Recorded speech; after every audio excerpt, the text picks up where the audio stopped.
फरमाने लगे हज़रत अब्दुल्ला इब्न मुबारक रहमतुल्लाह ताला अलैह फरमाते हैं मैं शुरू में एक औरत पे आशिक हो गया था, समझाने के लिए बात करते, आशिक हो गया था एक औरत पे। तो मैंने शाह की नमाज उसके महल्ले में जाके पढ़ी। मेरा मजहबी घराने से ताल्लुक था, नमाज में पढ़ता था। तो इमाम साहब जो थे ना, ये दाता साहब ने लिखा कश्फुल माजून, इमाम साहब ने ना आयात जरा लंबी पढ़ी।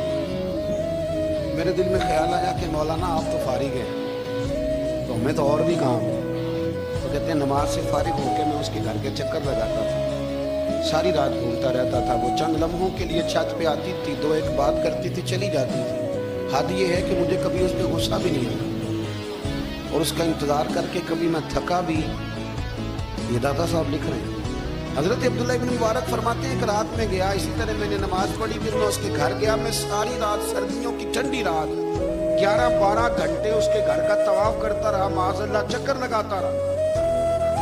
आधी रात को सहरी के वक्त वो छत पे आई 1 मिनट के लिए, और कहने लगी घर में मेहमान बहुत ज्यादा है, आज बात नहीं हो सकेगी।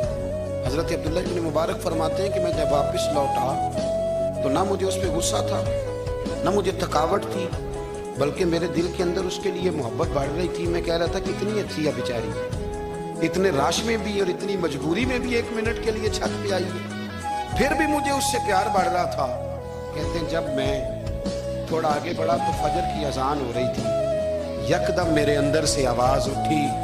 मैंने कहा अब्दुल्ला, अगर तू एक औरत के लिए सारी रात खड़ा रहता है, ना थकावट होती है, ना गुस्सा आता है, बल्कि प्यार बढ़ता है। अगर औरत के लिए बंदा खड़ा रह सकता है तो रब रसूल के लिए भी खड़ा रह सकता है। एक औरत के लिए अगर ये सारा कुछ हो सकता है तो अल्लाह रसूल के लिए भी हो सकते हैं। फरमाते मैंने तौबा कर ली, और फिर मेरा हाल ये है कि वो तौबा की, फिर 60 साल गुजर गए, सारी रात मुसल्ले पे खड़ा रहता हूँ, मुझे कभी थकावट नहीं हुई।